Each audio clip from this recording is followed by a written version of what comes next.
Hoje no programa Vozes da Maturidade do Aquarela, nós vamos conversar com a Patrícia Axer. A Patrícia que é nutricionista com foco em nutrição esportiva, performance e promoção de saúde. Pós-graduada em nutrição esportiva pela Gama Filho. Professora de pós-graduação e nutricionista em medicina do esporte na rede Mater Dei. Colunista da Rádio CDL na coluna Seja Leve. Triatleta amadora e ex-atleta profissional de vôlei. Patrícia, muito obrigada por aceitar o nosso convite para esse bate-papo aqui nesse quadro Vozes da Maturidade do Aquarela. Eu que agradeço o convite e parabéns pelo trabalho maravilhoso que vocês fazem aqui no Residencial. Patrícia, a gente ouve muito que o idoso come cada dia menos, que o apetite vai diminuindo com o tempo. Isso é normal? Quando a família precisa se preocupar com esse fato? Sim, Juliana, com certeza isso é uma realidade no idoso. O que é importante a gente salientar e orientar as famílias que muitas vezes isso não é uma birra, uma pirraça do idoso. A gente tem que ter muita paciência para lidar com isso, porque existem alterações fisiológicas que justificam essa perda de apetite do idoso.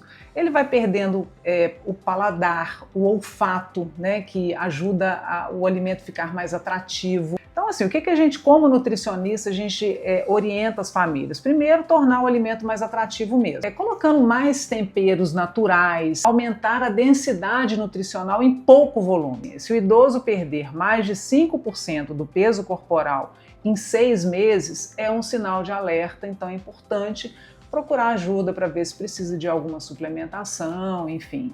Tem uma coisa que preocupa muitas famílias, que é ver o pai ou a mãe ficando fraco, perdendo peso, perdendo músculos e muitas vezes até caindo.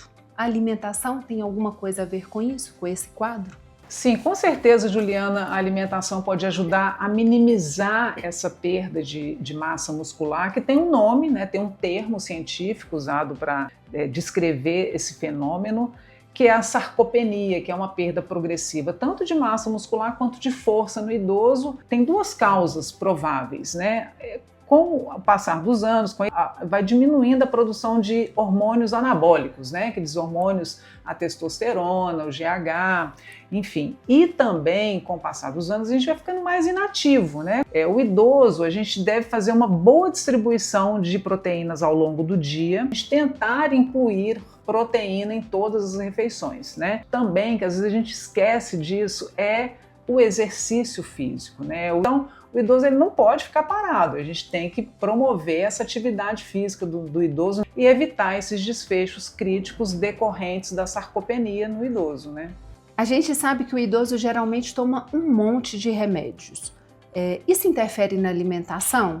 Tem algum cuidado que a família precisa de ter com relação a isso? A gente tem que ter muito cuidado porque todo medicamento ele tem um efeito colateral e esses efeitos colaterais dos medicamentos mais comuns usados na terceira idade, que são medicamentos para controle de colesterol, de pressão, medicamentos para o coração, às vezes medicamentos antidiuréticos que deixam a boca mais seca, medicamentos antidepressivos, eles podem afetar o apetite, né? Alguns anti-inflamatórios, eles podem deixar um gosto amargo, um gosto metálico na boca. Então, vários efeitos colaterais de vários remédios que são muito comuns, eles podem afetar a forma como o idoso se alimenta, né? É saber que medicamento que o seu idoso está tomando para a gente adaptar a alimentação individualizada para ele especificamente. Patrícia, tem uma dúvida muito comum entre as famílias que é: meu pai não quer comer nada saudável, só quer coisa doce, coisa mole, a comida pastosa.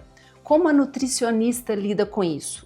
Tem como contornar essa situação? Eu acho que a primeira coisa que a gente precisa averiguar, avaliar, é a questão oral, né? Às vezes o idoso ele está com uma prótese mal colocada, ele está com alguma infecção oral, tem algum problema na dentição, às vezes ele está sentindo dor na mastigação, na deglutição. Por isso é que ele às vezes faz essa opção por alimentos mais moles, né? Então a gente tem que avaliar isso, porque às vezes ele não recusa uma carne, por exemplo, não porque ele não gosta da carne, mas porque ele não está conseguindo comer. Então tem que fazer essa avaliação, isso é super importante. A segunda questão que você falou do paladar para o mais doce, isso é muito interessante, isso é muito comum, isso acontece inclusive com meu pai, falo sempre com ele a questão do doce. O meu também. O seu também? Mas olha que interessante. As papilas gustativas sensíveis ao salgado e ao azedo são as primeiras a atrofiarem. Então eles perdem um pouco a sensibilidade para esse sabor mais salgado e mais azedo. Ao passo que as papilas gustativas mais sensíveis ao doce, elas permanecem por mais tempo. Então o que acontece? O alimento salgado ele fica mais insosso. Ele fica mais sem graça. Então, por isso que eles vão caminhando para os alimentos mais doces, né? Se ele for para o paladar mais doce, enriquecer esses alimentos mais doces, assim, às vezes um mingau, aí você põe uma coisa mais proteica, mais rico, mais nutricionalmente interessante para o idoso. Por último, Patrícia, para fechar com uma reflexão bem importante. Quando o idoso está em cuidado paliativo, a nutrição muda completamente. Como que a família deve encarar a alimentação neste momento? Bom, Juliana, quando o idoso entra em cuidado paliativo, né, a primeira coisa que eu falo com as famílias é assim, libertar a família de culpa, sabe? Agora a gente não precisa mais se preocupar tanto com essas questões nutricionais. Eu acho que é uma transferência da preocupação das questões nutritivas, nutricionais, para um foco, uma luz na questão do conforto do idoso. A gente vai se preocupar com o conforto, né? De dar alimentos que ele goste, que seja confortável para ele, prazeroso, né? Prazer, exatamente a palavra-chave na alimentação com idosos que estão em cuidados paliativos é o prazer. O que mais incomoda o idoso em cuidados paliativos não é a fome, né? É, por exemplo, uma boca mais ressecada, uma boca ferida. Então, ao invés de ficar assim, né, tentando empurrar a comida para o idoso, às vezes cuidar da hidratação da boca, não deixar ferir, não deixar